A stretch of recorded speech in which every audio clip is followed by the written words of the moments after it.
तो कैसे हैं मेरे प्यारे भाइयों और बहनों, आप सभी का स्वागत है स्टार योद्धा बाय मुकेश भैया यूट्यूब चैनल पे। तो आज से हम करने वाले हैं साइंस के सभी चैप्टर्स का क्वेश्चन आंसर, जो आपके एग्जाम के पॉइंट ऑफ व्यू से बहुत ज्यादा इंपॉर्टेंट रहने वाला है।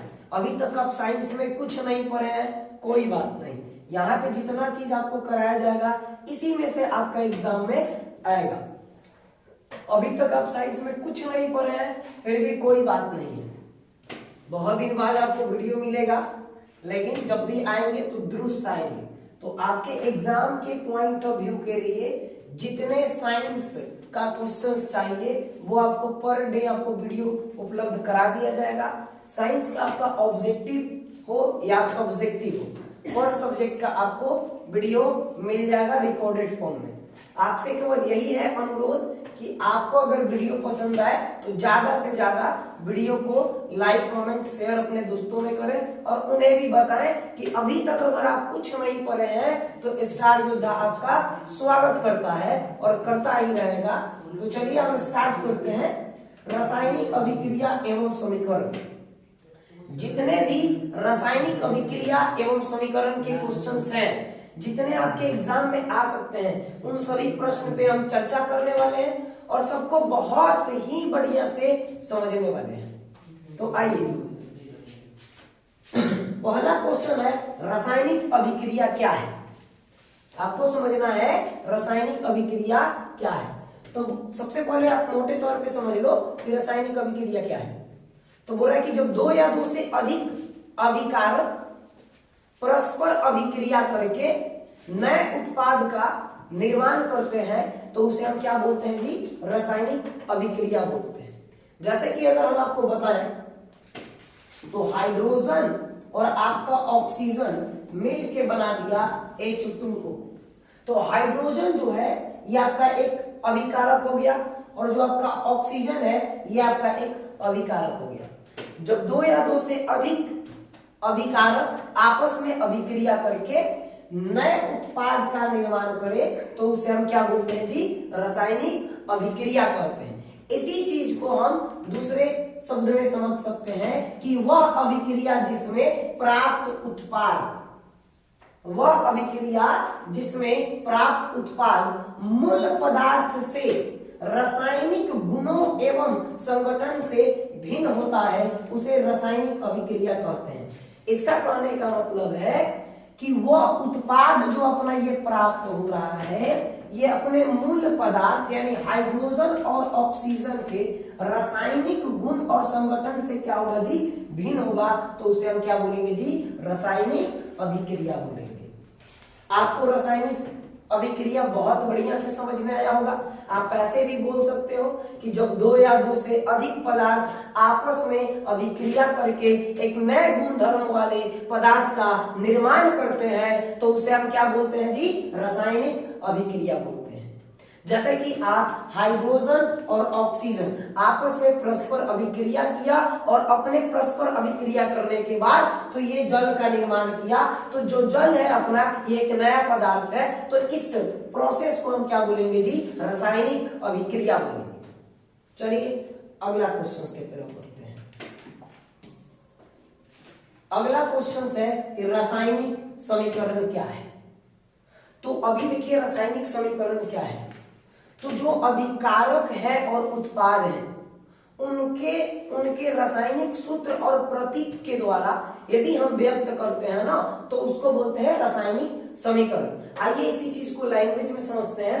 बोल रहा है कि किसी रासायनिक अभिक्रिया में, कोई भी रासायनिक अभिक्रिया हो रहा है उसमें उपस्थित सभी अभिकारकों एवं उत्पादों, कोई रासायनिक अभिक्रिया में जितने भी उसमें अभिकारक है। और सबसे पहले आप समझिए कि अभिकारक क्या है। तो जो रासायनिक अभिक्रिया में भाग लेता है, जैसे हाइड्रोजन और ऑक्सीजन रासायनिक अभिक्रिया में भाग लिया था, तो जो रासायनिक अभिक्रिया में भाग ले रहा है ना बाबू, वो क्या है, अपना अभिकारक है।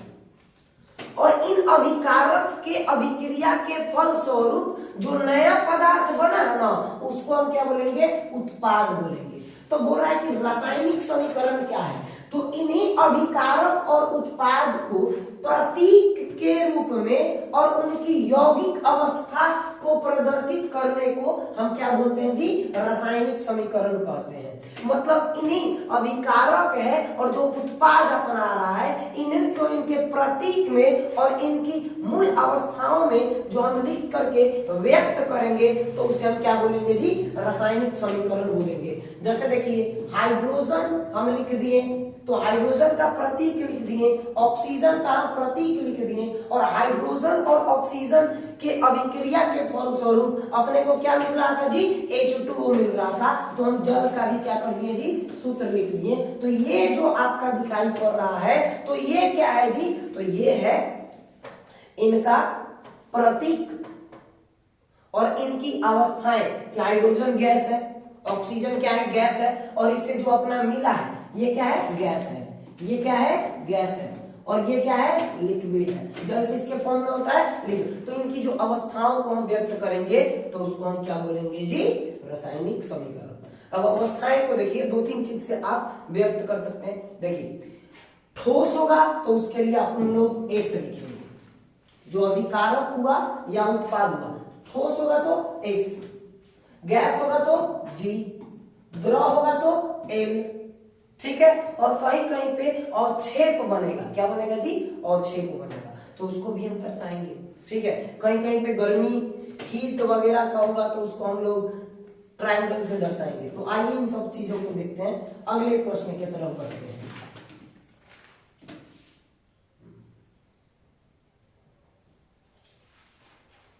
अगला प्रश्न है आपका,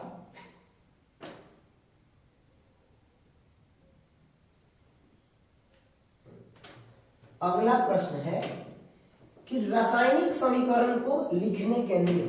जो रासायनिक समीकरण हम आपको बताया है इनको कैसे लिखेंगे। तो बोल रहा है कि अभिकारकों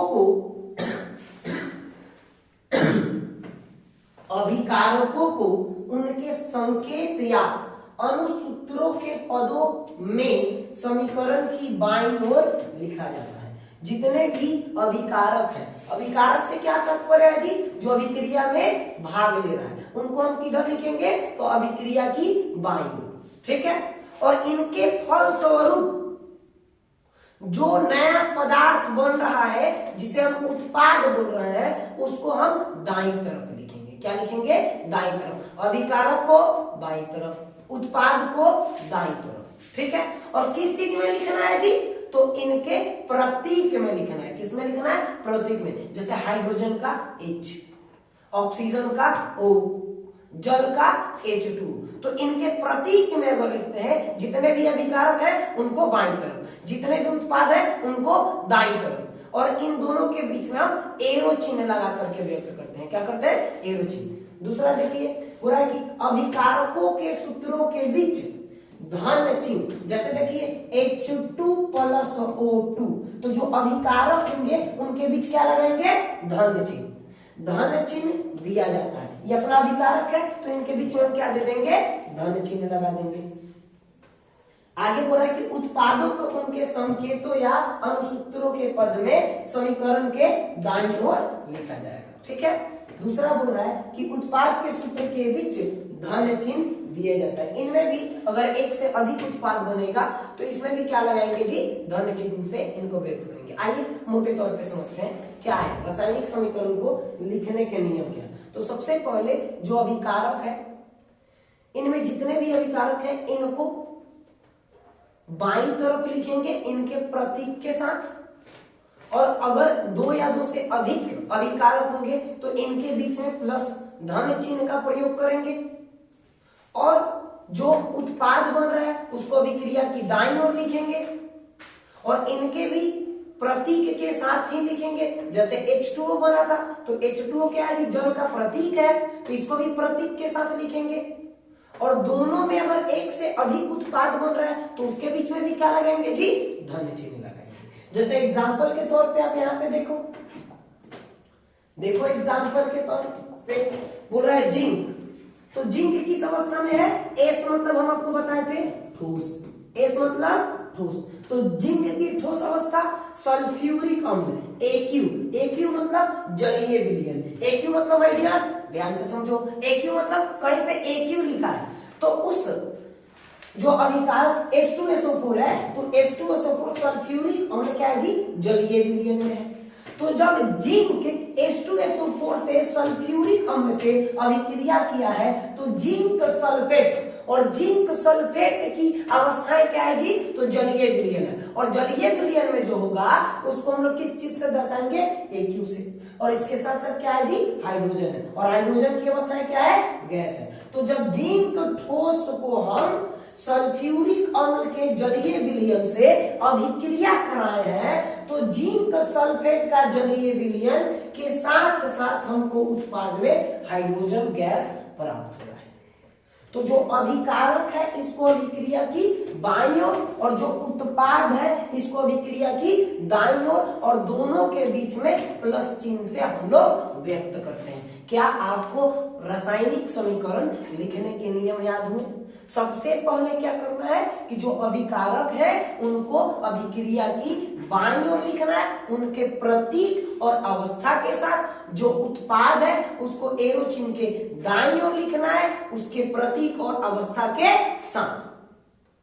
ठीक है माय डियर, चलिए आगे बढ़ते हैं। हाँ, यहाँ पे देखिए ये बड़ा इंटरेस्टिंग है, संयोजन अभिक्रिया। क्या जी, संयोजन अभिक्रिया। आओ समझाते हैं संयोजन क्या है। संयोजन देखो, यहाँ पे अपना चिंकू है और यहाँ पे चिंकू की पत्नी चिंकी है, और चिंकू और चिंकी के मिलने पे इनका जो प्रोडक्ट बना है चिंकुआ का लड़का बना है।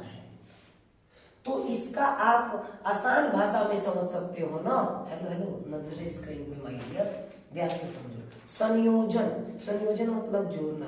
जब दो या दो से अधिक, ध्यान से समझो, जब दो या दो से अधिक अभिकारक मिलकर एकल उत्पाद का निर्माण करे, एकल उत्पाद का मतलब है एक उत्पाद का निर्माण करे, तो उसे हम क्या बोलेंगे, संयोजन अभिक्रिया बोलेंगे। फिर से सुन लो, जब दो या दो से अधिक अभिकारक मिलकर एकल उत्पाद का निर्माण करे तो उसे हम क्या बोलेंगे जी, संयोजन अभिक्रिया बोलेंगे।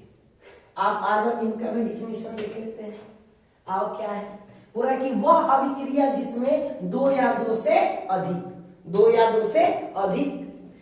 पदार्थ या अभिकारक परस्पर संयोग मतलब जुड़कर, संयोग मतलब माय डियर जुड़कर, दो या दो से अधिक पदार्थ परस्पर संयोग कर एक नए पदार्थ का निर्माण करता है तो उसे हम क्या बोलेंगे जी, संयोजन अभिक्रिया बोलेंगे। यानी जब दो या दो से अधिक पदार्थ परस्पर संयोग करके एक नए पदार्थ का निर्माण करेगा तो उसे हम क्या बोलेंगे, संयोजन। जैसे देखिए, हाइड्रोजन ऑक्सीजन दो था, आपस में भी क्रिया किया और बना क्या दिया है, जल। तो जल बना दिया है ना, जो हाइड्रोजन और ऑक्सीजन मिलके जल बनाया, तो दो गो मिलके एगो बनाया है। जब दो गो या दो गो से अधिक मिलके एगो बनतो तो क्या कहल तो संयोजन अभिक्रिया। बात बुझाया? चलाते हैं आगे। एग्जांपल में देखो, कार्बन और ऑक्सीजन मिलके क्या बनाया है, कार्बन डाइऑक्साइड। तो कार्बन एक अभिकारक हो गया, ऑक्सीजन एक अभिकारक हो गया, और ये दोनों आपस में मिलके क्या बना है, कार्बन डाइऑक्साइड। तो जब दो या दो से अधिक पदार्थ परस्पर संयोग करके एकल उत्पाद का निर्माण करे तो उसे हम क्या बोलेंगे, संयोजन अभिक्रिया। बातें अगर आपको समझ में आ रही है माय डियर, तो प्लीज अपने दोस्तों में वीडियो को ज्यादा से ज्यादा शेयर करो। और साइंस में अभी तो कुछ नहीं पढ़े हो तो यहाँ से ही आने वाला है, यहां से ही एग्जाम में जो बता रहे हैं ना, यही सब क्वेश्चंस आएगा। ठीक है, तो एकदम आप ध्यान बनाए रखें। और पर डे आपको वीडियो मिलने वाला है, इसकी गारंटी हम आपको देते हैं। जैसे कि हमेशा हम लाइक कर जाते हैं, लेकिन इस बार पूरे तैयारी के साथ आपका भाई आया है। केवल साइंस का ही नहीं मिलेगा, इस बार साइंस और मैथ्स, और अगले बार से आपको सभी सब्जेक्ट का वीडियो प्रोवाइड कराया जाएगा। आइए अगले क्वेश्चन की तरफ बढ़ते हैं। विओजन या विघटन इसके अपोजिट संयोजन के जो विपरीत क्रियाएं होंगी ना, संयोजन अभिक्रिया के जो विपरीत प्रक्रियाएं होंगी उसको हम क्या बोलेंगे? वियोजन। आप बोल सकते हो जब एकल पदार्थ दो या दो से अधिक, जब एकल पदार्थ दो या दो से अधिक भाग में वियोजित तो हो जाए तो उसे हम क्या बोलेंगे? वियोजन। यानी जब एक पदार्थ दो या दो से अधिक भाग में बट कर जाएगा और नए उत्पाद का निर्माण करेगा तो उसे हम क्या बोलेंगे? वियोजन बोलेंगे। जैसे देखिए कैल्शियम कार्बोनेट है या फिर H2 को ही जब हम तोड़ेंगे, इलेक्ट्रोलाइसिस करेंगे, जब विद्युत अपघटन कराएंगे तो हाइड्रोजन अलग हो जाएगा और ऑक्सीजन अलग हो जाएगा, तो इसको हम क्या बोलेंगे? वियोजन। बोल रहा है वियोजन क्या है जी? तो वह अभिक्रिया जिसमें एकल अभिकारक के बड़े अणु टूटकर, एकल अभिकारक के बड़े अणु टूटकर दो या दो से अधिक उत्पाद बनाते हैं तो क्या कहलाते हैं जी? वियोजन अभिक्रिया कहलाता है। यानी जब एकल पदार्थ दो या दो से अधिक पदार्थ में वियोजित हो जाता है तो उसे हम क्या बोलेंगे? वियोजन अभिक्रिया बोलेंगे। जैसे देखिए जल H2O टूट करके हाइड्रोजन और ऑक्सीजन दे, तो जो H2O था एकल था, हाइड्रोजन और ऑक्सीजन दो चीज आपको मिला है तो इसको हम बोलेंगे वियोजन। ठीक है, आगे बढ़ते हैं।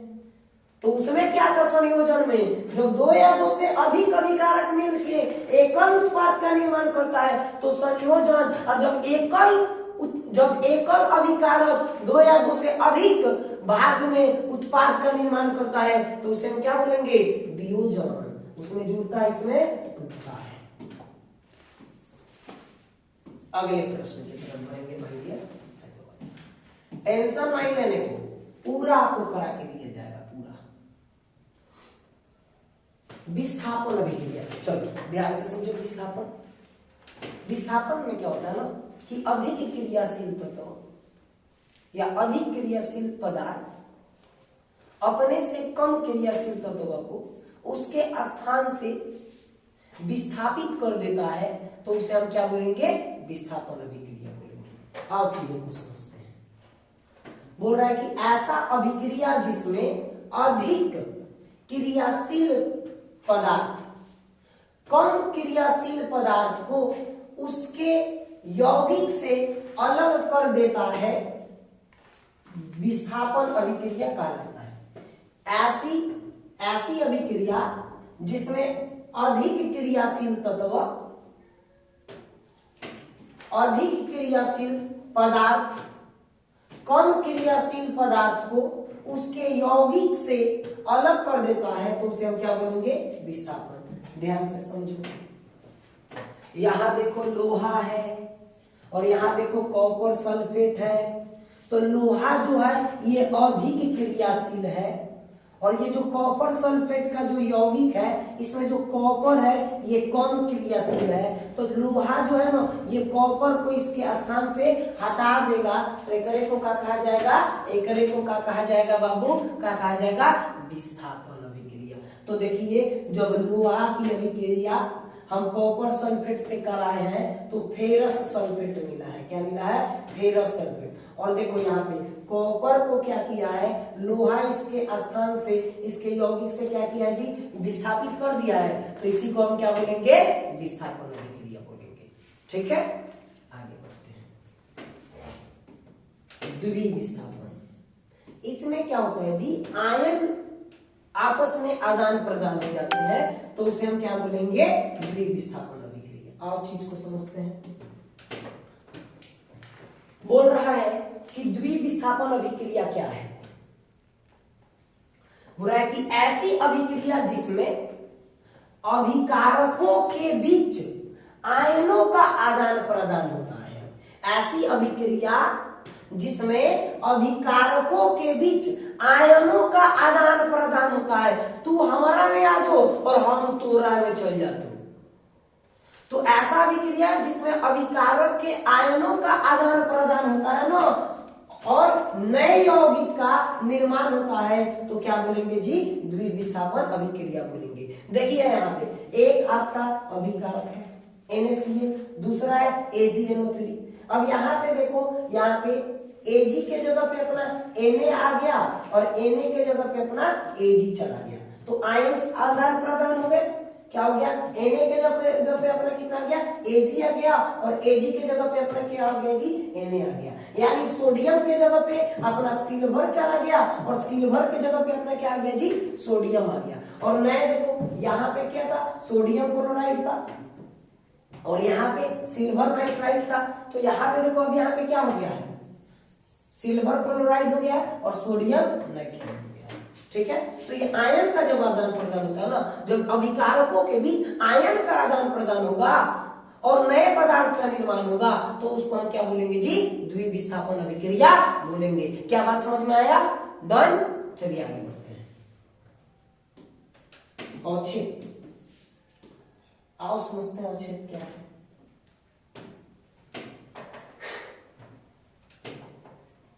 ऐसी अभिक्रिया जिसमें कोई उत्पाद ठोस के रूप में विलयन से पृथक होता है। पृथक मतलब अलग, पृथक मतलब अलग। बोल रहा है कि ऐसी अभिक्रिया जिसमें कोई उत्पाद, जो उत्पाद होगा वो ठोस के रूप में विलयन से अलग होगा या पृथक हो जाता है, तो उसे हम क्या बोलेंगे जी, तो पृथक होने वाली ठोस पदार्थ को ही हम क्या बोलेंगे जी, अवक्षेपण कहा जाता है। जैसे NaCl AgNO3 से अभिक्रिया किया, AgCl बचा और NaNO3 बचा, तो ये जो अपना AgCl है ये अपना क्या है जी, अवक्षेप है। क्या है, अवक्षेप है। और ये जो AgCl है ये क्या होगा जी, एक ठोस पदार्थ होगा। तो आप ऐसे भी बोल सकते हो कि वह अभिक्रिया जिसमें उत्पाद ठोस के रूप में विलयन से अलग होता है, तो वो ठोस को ही हम क्या बोलते हैं जी, अवक्षेपण अभिक्रिया बोलते हैं। ठीक है,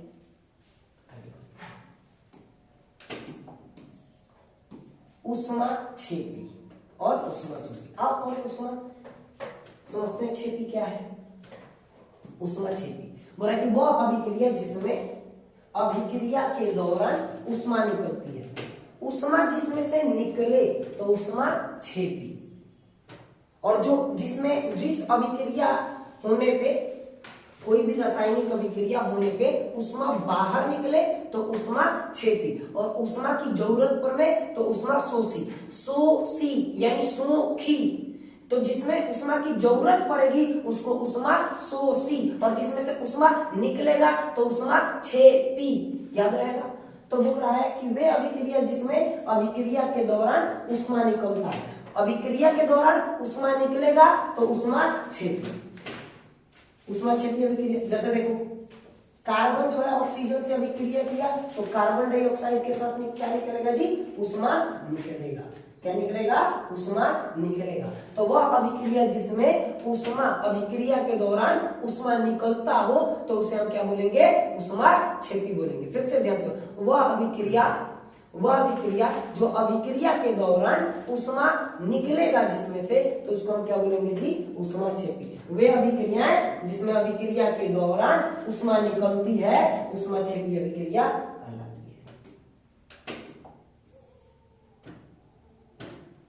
आगे है ऊष्माशोषी अभिक्रिया क्या है।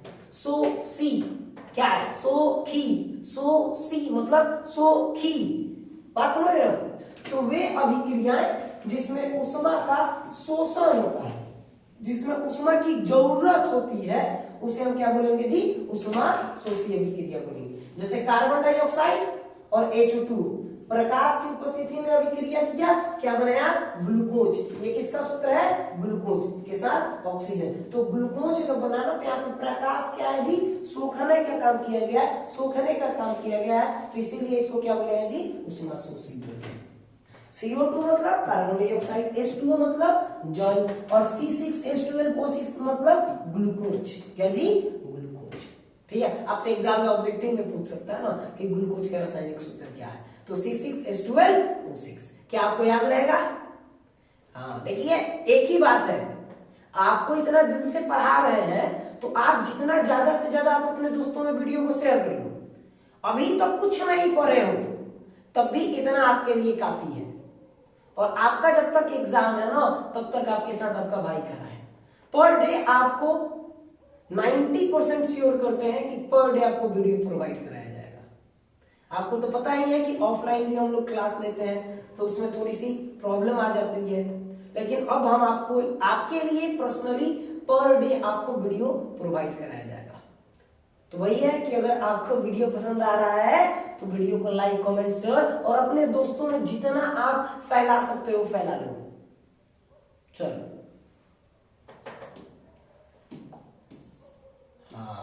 देखो यहां पे थोड़ी सी बात समझो। उपचयन या ऑक्सीकरण अभिक्रिया क्या है, ध्यान से। वैसी अभिक्रिया जिसमें ऑक्सीजन का संयोग हो और हाइड्रोजन का ह्रास हो। थेथर भाषा में अगर बोलते ना तो वह अभिक्रिया जिसमें ऑक्सीजन जुड़े और हाइड्रोजन हटे तो ओकरा के का कहल जाए जी, उपचयन अभिक्रिया। वैसी अभिक्रिया, वैसी रासायनिक अभिक्रिया जिसमें किसी तत्व या यौगिक में ऑक्सीजन का संयोग यानी जुड़ना या हाइड्रोजन का ह्रास यानी घटना, ऑक्सीजन का जुड़ना और हाइड्रोजन का हटना ही क्या कहलाता है जी, उपचयन या ऑक्सीकरण कहलाता है। वे रासायनिक अभिक्रिया जिसमें किसी तत्व या यौगिक में ऑक्सीजन का संयोग या हाइड्रोजन का ह्रास क्या कहलाता है जी, उपचयन कहलाता है। यहाँ पे देखो C+O2 मिलके बनाया CO2, तो यहाँ पे कार्बन में ऑक्सीजन जुड़ा है, कार्बन में ऑक्सीजन जुड़ा है तो इसको हम क्या बोलेंगे जी, उपचयन अभिक्रिया। और अपचयन क्या होगा जी, तो सेम इसका उल्टा आ जाओ। हाइड्रोजन जुड़ेगा, ऑक्सीजन हटेगा तो इसको हम क्या बोलेंगे जी, हाइड्रोजन का जुड़ना, ऑक्सीजन का हटना क्या कहलाएगा, अपचयन कहलाएगा। और जब किसी अभिक्रिया में जब दोनों होगा, उपचयन भी हो जाए और अपचयन भी हो जाए, तब इसको बोलते हैं रेडॉक्स अभिक्रिया। याद रहेगा ना, याद रहेगा। चल इधर है, ध्यान दो इधर, रात में सोना नहीं है, ध्यान दो इधर, दे रहा हूं ना, आ जाओ। पूरे क्वेश्चंस करने वाले हैं, टेंशन नहीं। ये देख रहा हूं, देख रहे हो क्या हो रहा है भाई। अच्छा किया है थारा भाई इधर सुनो ना।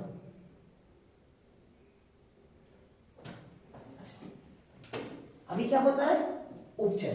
क्या था उपचयन, तो वो रासायनिक अभिक्रिया जिसमें किसी तत्व या यौगिक में ऑक्सीजन का जुड़ना और हाइड्रोजन का हटना क्या कहलाना था, ऑक्सीकरण या उपचयन। से उसका उल्टा क्या बोले हैं, अपचयन हो जाएगा। हाइड्रोजन का जुड़ना, हाइड्रोजन का संयोग और ऑक्सीजन का ह्रास, किसी रासायनिक अभिक्रिया में ऑक्सीजन का जुड़ना और हाइड्रोजन का हटना उपचयन, और किसी रासायनिक अभिक्रिया में हाइड्रोजन का जुड़ना और ऑक्सीजन का हटना क्या कहलाएगा, अपचयन। आ जाओ। वैसी रासायनिक अभिक्रिया जिसमें किसी तत्व या यौगिक में हाइड्रोजन की वृद्धि या संयोग, वृद्धि बोलो या संयोग बोलो, या किसी यौगिक से ऑक्सीजन का ह्रास होता है तो उसे हम क्या बोलेंगे, उपचयन। इसी को थेथर भाषा में बोलते हैं बाबू। वे रासायनिक अभिक्रिया जिसमें हाइड्रोजन का जुड़ना और ऑक्सीजन का हटना क्या कहलाएगा जी, अपचयन रासायनिक अभिक्रिया कहलाएगा। बातें याद रहेगी। यहाँ देखो यहाँ सी वो है, कॉपर ऑक्साइड है और यहाँ पे हाइड्रोजन है। कॉपर ऑक्साइड से क्या हट गया है, ऑक्सीजन हट गया है। तो ध्यान से देखो, ऑक्सीजन का ह्रास, ऑक्सीजन का हटना क्या कहलाता है जी, अपचयन कहलाता है।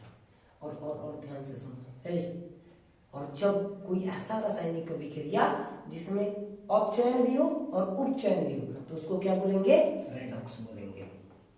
क्या बोलेंगे, रेडॉक्स। ध्यान दीजिए। आइए क्या देख रहा सुनो, नाम शैतान हाजिर। अच्छा एक क्वेश्चंस करने वाले हैं, इसके बाद आपके एग्जाम में नहीं आएगा। रेडॉक्स अभिक्रिया क्या है, वह अभिक्रिया जिसमें उपचयन एवं अपचयन दोनों साथ साथ होती है तो क्या कहलाएगी जी, रेडॉक्स अभिक्रिया कहलाती है। वैसी रासायनिक अभिक्रिया जिसमें अपचयन और उपचयन साथ साथ हो तो उसको हम क्या बोलेंगे जी, रेडॉक्स अभिक्रिया। जैसे यहाँ पे देखो, यहाँ कॉपर ऑक्साइड में से कॉपर हटा है और हाइड्रोजन में ऑक्सीजन जुड़ा है, तो यहाँ से ऑक्सीजन का हटना क्या कहलाया गया जी, ऑक्सीजन का हटना क्या कहलाया गया, अपचयन, और ऑक्सीजन का जुड़ना क्या कहलाया गया, उपचयन। सॉरी सॉरी सॉरी, एकदम बढ़िया बोलेगा। ऑक्सीजन का हटना अपचयन और ऑक्सीजन का जुड़ना उपचयन, और जो दोनों प्रोसेस एक में होगा तो इसको क्या बोलेंगे जी, रेडॉक्स बोलेंगे। क्या बोलेंगे, रेडॉक्स। जब एक ही अभिक्रिया में उपचयन और अपचयन दोनों हो तो उसे हम क्या बोलेंगे, रेडॉक्स बोलेंगे। ठीक है,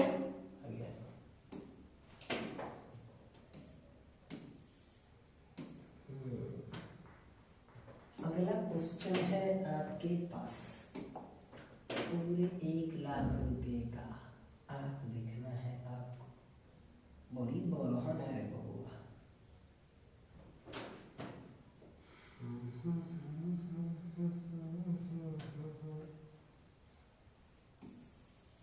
अच्छा समझ लेते हैं। बोल रहा है कि भोजन का पचना क्या है, खाए, पेट के अंदर गया, पचा, वो क्या है, आओ समझते हैं।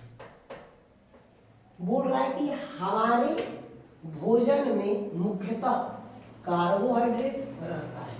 हम जो खाना खाते हैं उसमें मेन जो होता है वो क्या होता है जी, कार्बोहाइड्रेट।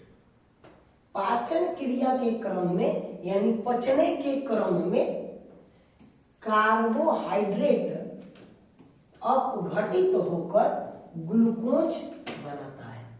जब कार्बोहाइड्रेट अपचित होता है, सॉरी अपघटित होता है तो वो क्या बनाता है जी, ग्लूकोज बनाता है, जो हमारे शरीर की कोशिकाओं में उपस्थित ऑक्सीजन द्वारा ऑक्सीकृत होकर कार्बन डाइऑक्साइड जल में परिवर्तित हो जाता है। जो ग्लूकोज होता है हमारे शरीर में, हमारे शरीर की कोशिकाओं में उपस्थित, जो हमारे शरीर के अंदर जो ऑक्सीजन होता है उससे ऑक्सीकृत होकर के कार्बन डाइऑक्साइड यानी CO2 और H2O में परिवर्तित हो जाता है। सबसे पहले बात समझो, ध्यान से देखो, हमारा जो भोजन होता है उसमें मुख्यतः क्या होता है जी, कार्बोहाइड्रेट। पाचन क्रिया के क्रम में कार्बोहाइड्रेट अपघटित होकर टूट करके क्या बनाता है, ग्लूकोज बनाता है। और हमारे बॉडी के अंदर उपस्थित कोशिकाओं में ऑक्सीजन द्वारा ये जो ग्लूकोज है ये ऑक्सीकृत होकर के क्या बनाता है जी, तो कार्बन डाइऑक्साइड और जल में ये परिवर्तित हो जाता है। श्वसन छोड़ने के क्रम में कार्बन डाइऑक्साइड गैस हमारे शरीर से बाहर निकल जाता है। क्या होता है जी, जब हम लोग सांस लेते हैं ना, श्वसन छोड़ने के क्रम में जब हम सांस छोड़ते हैं उस क्रम में अपने बॉडी से कार्बन डाइऑक्साइड बाहर निकल जाता है। कार्बन डाइऑक्साइड हमारे शरीर से बाहर निकल जाता है। इसके बाद है और ऊर्जा से हमारे शरीर का ताप कायम रहता है। और जो ऊर्जा है, जो कार्बोहाइड्रेट खाए हैं वो अपघटित हुआ है, ग्लूकोज में हुआ है C6H12O6, और हमारे बॉडी के अंदर जो कोशिका है उसमें जो ऑक्सीजन उपस्थित है उसके साथ ऑक्सीकृत करके ग्लूकोज क्या किया है जी, किस चीज में परिवर्तित हुआ है, तो कार्बन डाइऑक्साइड और जल में। और सांस लेने के समय जो अंदर में कार्बन डाइऑक्साइड बना हुआ था वो सांस लेते समय क्या हो गया जी, बाहर आ गया। और जो अपने बॉडी का जो टेम्परेचर, जो तापमान है वो क्या है जी, ऊर्जा के कारण क्या है जी, कायम है, स्थिर है। एवं हमारे शारीरिक कार्य करने के लिए बल प्राप्त होता है, और हमारे शरीर में काम करने के लिए क्या होता है जी, बल प्राप्त होता है। जैसे देखो अभी खा के आए पूरा ढकेल के नीचे से, अभी हम बोल रहे हैं, जो हम कार्बोहाइड्रेट खाए हैं वो विघटित हो रहा है, विघटित होकर किस चीज में गया है, ग्लूकोज में। कौन से में बाबू? ग्लूकोज में। और बॉडी है तो बॉडी, एक अंदर मार खानी कोशिका है ना, और कोशिका में ऑक्सीजन है ना, और ऑक्सीजनवा का है जी ग्लूकोज से ऑक्सीकृत हुआ है ना, और जब ऑक्सीकृत हुआ है ना तो कार्बन डाइऑक्साइड में और जल में परिवर्तित हुआ है ना, और जब हम सांस छोड़ रहे हैं तो कार्बन डाइऑक्साइड बाहर ही निकल रहा है ना, तो इसमें हमारा जो तापमान है ये कायम रह रहा है, और तुमको पढ़ाने के लिए हमको ऊर्जा मिल रहा है। बात समझा सब? ना समझा? एकदम समझ में आया होगा। एकदम मेरे साथ वाला एक बार नहीं आया तो फिर से समझ लेना। बोल रहा है कि और बल प्राप्त होता है, अतः भोजन का पचना एक उपचयन अभिक्रिया है। आपसे ये भी पूछ सकता है कि भोजन का पचना उपचयन अभिक्रिया किस प्रकार से है, तो जो भी ये चीजें आप बोले हैं इसको आप लिख सकते हो, बहुत आसान है। देखो एक बार हम ध्यान से सुनो। बोलेंगे कि हमारे भोजन में मुख्यतः कार्बोहाइड्रेट होता है।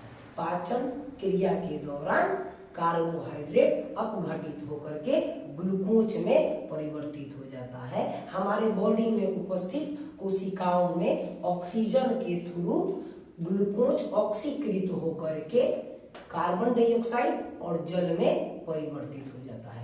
सांस बाहर छोड़ने के समय, श्वसन के समय बॉडी के अंदर जो कार्बोहाइड्रेट होता है वो बाहर निकल जाता है।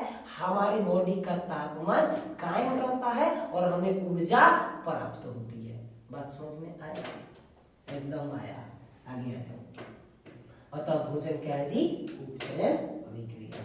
आप देखो देखो देखो बाबू, ग्लूकोज ऑक्सीजन से अभिक्रिया किया, कार्बन डाइऑक्साइड और जल में परिवर्तित हो गया। ठीक है, आगे बढ़ते हैं। अगला जो ये क्या हो रहा है, अगला है क्वेश्चंस। ये क्वेश्चंस ना आता है एग्जाम में, बहुत बड़ा है ये कि संतुलित रासायनिक अभिक्रिया क्या, समीकरण क्या है, ये नहीं आता है एग्जाम में। जो मेन क्वेश्चन आता है वो आपसे पूछता है ना कि किसी भी रासायनिक अभिक्रिया को संतुलित करना क्यों आवश्यक है। तो द्रव्यमान संरक्षण के नियम के कारण क्या है कि किसी भी अभिक्रिया को संतुलित करना जरूरी है। आओ समझते हैं संतुलित रासायनिक अभिक्रिया क्या है। तो बोला है कि संतुलित रासायनिक समीकरण वह है जिसमें समीकरण के दोनों तरफ, यानी दाईं तरफ और बाईं तरफ, यानी दाईं तरफ और बाईं तरफ, सॉरी बाईं तरफ क्या होता है? अभिकारक, दाईं तरफ क्या होता है? उत्पाद। इन दोनों की क्या होनी चाहिए जी?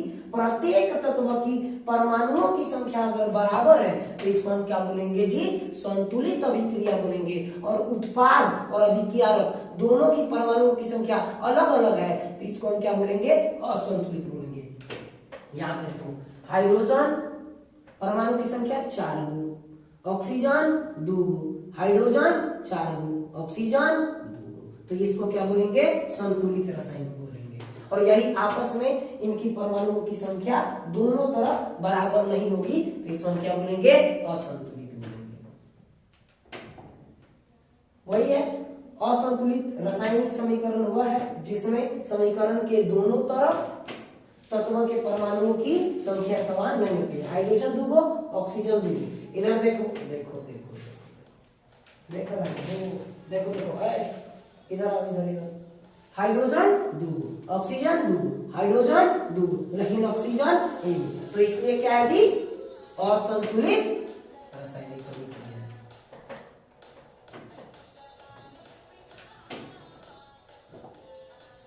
गाना बंद कीजिए जी, आवाज आएगा, बच्चा सबको डिस्टर्ब होगा ना। यहाँ पे है एक गोलू मोलू आदमी, आप लोग का वीडियो रिकॉर्ड होते हुए भी सुन रहे हैं, उनको बीच बीच में मजा आ रहा है तो वो गाना बजाए जा रहे हैं, आपको सुना ही सकता है ना, आ जाओ। लेकिन तुम गाने पे ध्यान नहीं दो, तुम्हारा एग्जाम है, पता है ना, इधर इधर इधर ध्यान दो।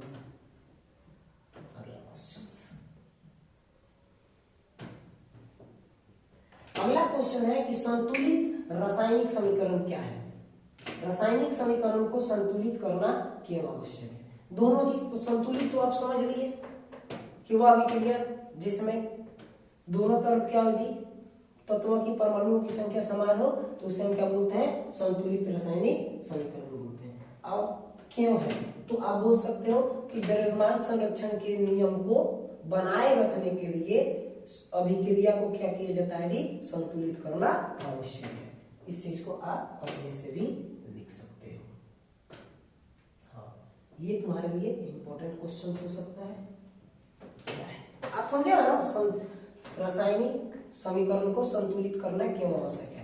तो किसी भी रासायनिक अभिक्रिया को द्रव्यमान संरक्षण के नियम को पालन करने के लिए किसी भी रासायनिक अभिक्रिया को संतुलित करना आवश्यक है। ठीक है, आगे आ जाओ। बोल रहा है कि जब लोहे की कील को कॉपर सल्फेट के विलयन में डुबाया जाता है तो विलयन का रंग क्यों बदल जाता है। ध्यान से देखो, बोल रहा है कि जब लोहे की कील को कॉपर सल्फेट के विलयन में डुबाया जाता है तो विलयन का रंग नीले से हल्के हल्के हरे रंग में बदल जाता है। ऐसा इसलिए होता है क्योंकि लोहा कॉपर से ज्यादा प्रतिक्रियाशील होता है। जो लोहा होता है वो कॉपर से ज्यादा क्रियाशील होता है। इस वजह से लोहा कॉपर सल्फेट से कॉपर को क्या करता है जी, विस्थापित कर देता है और आयरन क्या जी, सल्फेट बनाता है। ठीक है, इतने बातें को लिख देना है। यहाँ पे देखो, लोहा जो है वो कॉपर सल्फेट से अभिक्रिया किया, जो अपना लोहा है ये कॉपर से अधिक क्रियाशील है तो कॉपर को इसके स्थान से क्या किया जी, विस्थापित कर दिया और विस्थापित करके क्या बनाया जी, कॉपर फेरस सल्फेट बनाया है। इस कारण से इसका क्या हो जाता है जी, रंग में परिवर्तन आ जाता है। Okay, done done done done done, आगे बढ़ते हैं। अगला क्वेश्चन है कि वियोजन अभिक्रिया को संयोजन अभिक्रिया के विपरीत क्यों कहते हैं। आपको पता है कि वियोजन अभिक्रिया को संयोजन अभिक्रिया के विपरीत इसलिए कहा जाता है क्योंकि इन दोनों अभिक्रिया के पदार्थों के साथ होने वाली क्रिया अलग अलग होती है, एक दूसरे के विपरीत होती है। एक में दो या दो से अधिक अभिकारक मिलकर के एकल उत्पाद का निर्माण करते हैं, जबकि एक में क्या होता है जी कि एकल अभिकारक दो या दो से अधिक उत्पाद में वियोजित हो जाता है, बट जाता है। तो इसलिए दोनों एक दूसरे के विपरीत घटनाएं होती हैं, क्रियाएं होती हैं। इस कारण से क्या बोलते हैं जी, वियोजन को संयोजन की विपरीत अभिक्रिया कहा जाता है। ठीक है, अगला क्वेश्चन है कि प्रतिस्थापन अभिक्रिया क्या है, उदाहरण देकर समझाएं। प्रतिस्थापन बोल रहा है कि जब किसी अणु में मौजूद परमाणु या परमाणुओं का समूह किसी दूसरे परमाणु या परमाणुओं के समूह से बदल जाता है तो इसे हम क्या बोलते हैं जी, प्रतिस्थापन अभिक्रिया कहते हैं। ठीक है, वही बात हुआ, प्रतिस्थापन क्या है जी, तो जब किसी अणु में मौजूद परमाणु या परमाणुओं की समूह किसी दूसरे परमाणु या परमाणु के समूह से बदला जाता है तो इसे हम क्या बोलते हैं जी, प्रतिस्थापन। CH4 Cl2 क्या हुआ है जी, तो यहाँ पे देखो CH3 Cl हो गया है और एक Cl हो गया है। एक क्लोरीन किसके साथ चला गया जी, यहाँ से एक H हटा है और यहाँ से एक क्लोरीन हटा है, ये दोनों मिलकर क्या बना दिए हैं जी, HCl बना दिए हैं। और यहाँ पे एक हाइड्रोजन हटा है तो CH3 बचा है और यहाँ से एक क्लोरीन बचा है, तो ये क्या बना दिया है जी, CH3Cl बना दिया है। ठीक है, आगे बढ़ते हैं। उत्प्रेरक से आप क्या समझते हैं, तो जो अभिक्रिया की दर को जो अभिक्रिया की दर को बढ़ा या घटा दे उसे हम क्या बोलते हैं जी, उत्प्रेरक कहते हैं। जो अभिक्रिया की दर को बढ़ा या घटा दे उसे हम क्या बोलते हैं जी, उत्प्रेरक कहते हैं। ठीक है, जैसे आप देखते होंगे मम्मी और पापा में झगड़ा हो रहा है, मम्मी और पापा में झगड़ा हो रहा है। अब मौसी जी आई और मौसी जी मम्मी से कुछ कुछ बोली तो झगड़ा बढ़ गया। ठीक है, मौसी जी नहीं आई, फुआ जी आई। कौन आया, मम्मी पापा लड़ रहा लो, थोड़ा थोड़ा सा लड़ रहा था। फुआ आई हमारी फुआ और कुछ कुछ बोली पापा से और पापा और गुस्से हो गए और तो मम्मी और पापा में और झगड़ा होने लगा। तो अभिक्रिया की दर को क्या होगा, बढ़ गया है। और एक और भी केस हो सकता है ना कि मम्मी पापा झगड़ा कर रहे हैं, एक और आदमी आ गया और कुछ कुछ बोला और झगड़ा बंद हो गया। मान लो मेरे मम्मी और पापा झगड़ रहे हैं और हम बीच में चले गए, बोले कि ये गंदा बात है पापा, नहीं करना चाहिए, मम्मी नहीं करना चाहिए, इससे अच्छा समाज में मैसेज नहीं जाता है, और झगड़ा रुक गया। तो हम भी उत्प्रेरक हैं। और मेरी जो फूआ आई थी ना, जो मम्मी पापा की झगड़ा हो रहा था और मम्मी और पापा में और झगड़ा बढ़ गया है, फूआ जब पापा को कुछ बोली है तो झगड़ा और बढ़ गया है, तो फूआ आई है तो झगड़ा बढ़ा है, हम आए तो झगड़ा कम हुआ है। तो उत्प्रेरक क्या है जी, तो जो अभिक्रिया की दर को बढ़ा दे या जो अभिक्रिया की दर को घटा दे उसे हम क्या बोलेंगे, उत्प्रेरक बोलेंगे। बात समझ में आ रहा है? डन डन, आगे बढ़ते हैं। जो अभिक्रिया की दर को बढ़ा या घटा दे उसे हम क्या बोलते हैं, उत्प्रेरक। याद रहेगा? आगे आ जाओ। बोल रहा है कि श्वसन को ऊष्माक्षेपी अभिक्रिया क्यों कहा जाता है? श्वसन को क्यों ऊष्माक्षेपी अभिक्रिया कहा जाता है? ऊष्माक्षेपी क्योंकि देखो सांस जब हम छोड़ते हैं तो ऊष्मा निकलता है, नहीं है ना, ऐसे खड़ा हो जाओ, छोड़ो, गर्म हवा निकलेगा, गर्म हवा, ऊष्मा निकलेगा, ऊष्माक्षेपी। यानी वैसी रासायनिक अभिक्रिया जो अभिक्रिया के दौरान ऊष्मा निकले तो उसमें को क्या बोलेंगे, ऊष्माक्षेपी। ध्यान से देखो, श्वसन एक मंद दहन ऑक्सीकरण की अभिक्रिया है जिसमें कार्बन डाइऑक्साइड जल वाष्प एवं एटीपी के रूप में ऊष्मा निकलती है, अतः इसलिए इसे हम क्या बोलेंगे जी, ऊष्माक्षेपी अभिक्रिया बोलेंगे।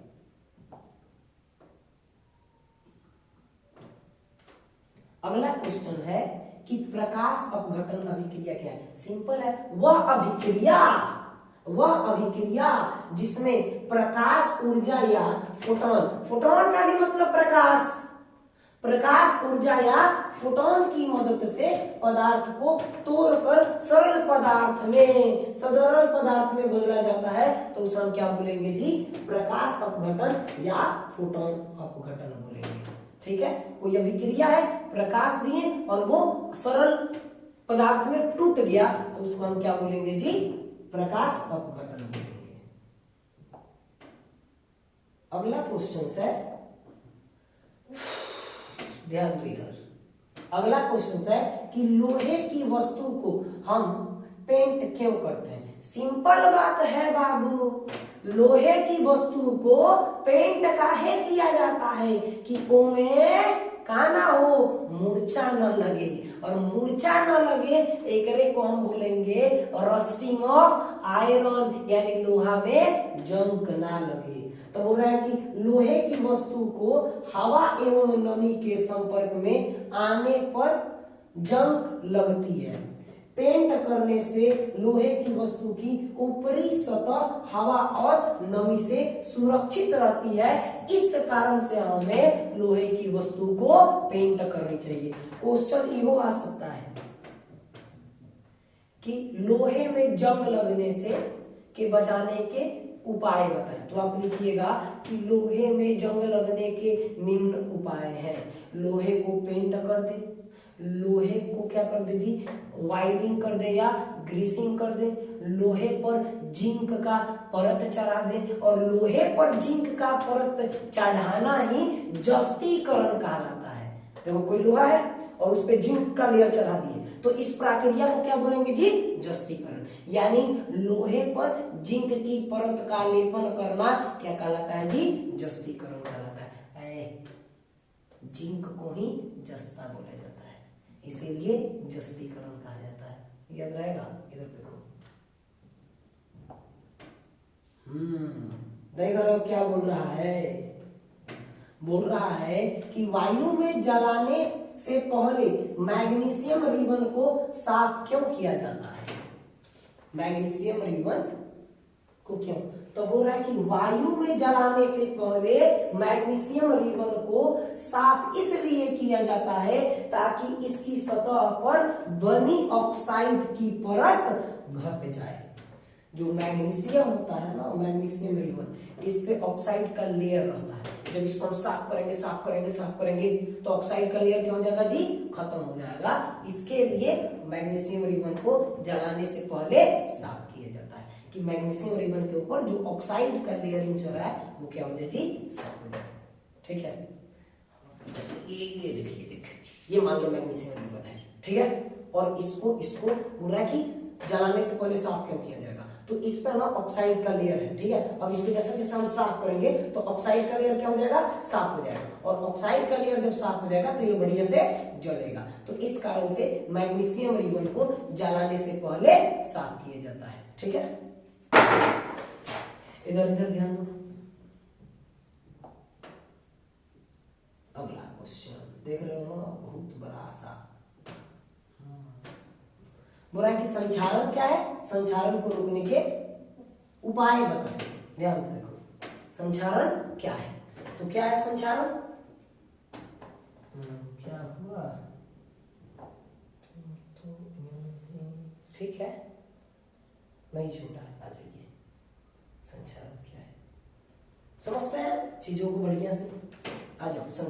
संचारण, जब कोई पदार्थ वायु या रसायन के संपर्क में आता है, कोई पदार्थ है, लोहा है, लोहा को रख दो बाहर, तो जब लोहा को बाहर रख देगा ना तो लोहा वायु के संपर्क में आएगा, वायु में उपस्थित नमी के संपर्क में आएगा। तो बोल रहा है कि जब कोई पदार्थ वायु या रसायन के संपर्क में आता है तो वह संक्षारित हो जाता है। क्या हो जाता है, संक्षारित हो जाता है। इस क्रिया को ही हम क्या बोलते हैं जी, संक्षारण बोलते हैं। अब संक्षारण के उपाय क्या है, कैसे बचाया जाए संक्षारण से, तो वही देखते हैं, आ जाओ। संक्षारण को बचाते हैं कैसे, तो बोल रहा है कि धातु की सतह पर पेंट की पतली परत चढ़ाकर संक्षारण को रोका जा सकता है। लोहा ले लो, लोहा ओकरा को पेंट कर दो। आप देखो तोरा घर में ग्रिल लगता है, ग्रिल नया नया बन के आया, अभी आता है नया नया बन के, उसमें तुम पेंट करते हो, पेंट पतला सा लेयर। तो जैसे लोहा के जो चीज है, जो भी धातु है, उसके ऊपर पेंट की पतली परत का क्या कर देंगे जी, चढ़ा देंगे, तो उसको संक्षारण से बचा सकते हैं। दूसरा है मशीन में,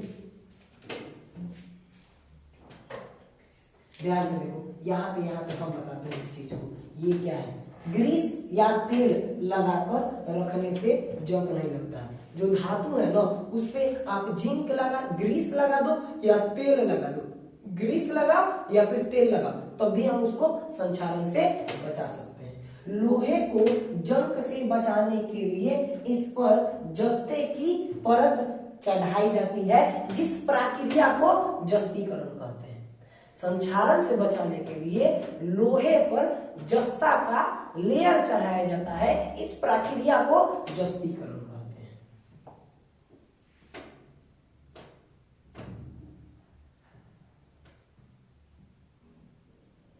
देखिए सेकेंड चैप्टर, लेकिन अभी हम थोड़ा सा इसमें और बता देते हैं।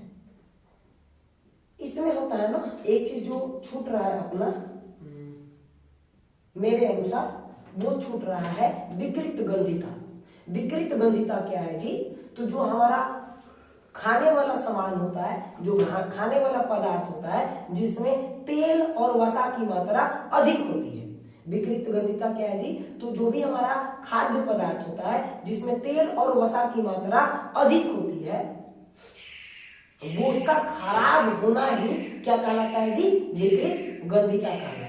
तो क्वेश्चन आ सकता है कि विकृत गंधिता क्या है, तो खाद्य पदार्थ में ऑयल यानी तेल और वसा की मात्रा होने के कारण ऑक्सीजन से क्रिया करके वो विकृत हो जाती है। तो इस प्रक्रिया को ध्यान से देखो, खाद्य पदार्थ में तेल तथा वसा की मात्रा होने के कारण ऑक्सीजन से क्रिया करके खाद्य पदार्थ का खराब होना ही विकृत गंधिता कहलाता है। अब आपको एग्जाम में पूछ सकता है कि विकृत गंधिता से बचने के उपाय, तो ध्यान से देखो, खाद्य पदार्थ को हम क्या कर सकते हैं जी, रेफ्रिजरेटर में रख सकते हैं, फ्रिज में रख सकते हैं। खाद्य पदार्थ में एंटीऑक्सीडेंट मिला सकते हैं। एंटीऑक्सीडेंट मिला सकते हैं, जो खाद्य पदार्थ है उसको एयर टाइट कंटेनर में रख सकते हैं, और जो खाद्य पदार्थ है उसको नाइट्रोजन युक्त गैस में रख सकते हैं। जैसे चिप्स वगैरह खाते हैं ना, कुरकुरा वगैरह, तो उसमें जो पदार्थ होता है ना, तो उसमें जो भी चिप्स कुरकुरा है तो उसके अंदर जो गैस भरा होता है वो कौन सा गैस होता है जी? नाइट्रोजन। तो आपसे एग्जाम में पूछ सकता है ऑब्जेक्टिव में कि चिप्स के पैकेट में या खाद्य पदार्थ के पैकेट में कौन सा गैस भरा जाता है, तो कौन सा गैस? नाइट्रोजन भरा जाता है। तो आशा करते हैं कि इस चैप्टर से जितने भी क्वेश्चंस आएंगे आप सब क्वेश्चंस को उड़ा दोगे। अगर आपको वीडियो पसंद आया हो, टोटल क्वेश्चन समझ में आया हो, तो वीडियो को अपने भाइयों बहनों में ज्यादा से ज्यादा शेयर करो। तो चलो आज के लिए यहाँ पे थैंक यू। तो आपका स्टार योद्धा बाय मुकेश भैया हमेशा यूट्यूब चैनल स्वागत करता है और करता ही रहेगा। चलिए मिलते हैं अगले वीडियो में। कल का आपका बायोलॉजी का फर्स्ट चैप्टर का क्वेश्चन आंसर कराया जाएगा। चलिए मिलते हैं कल की क्लास में।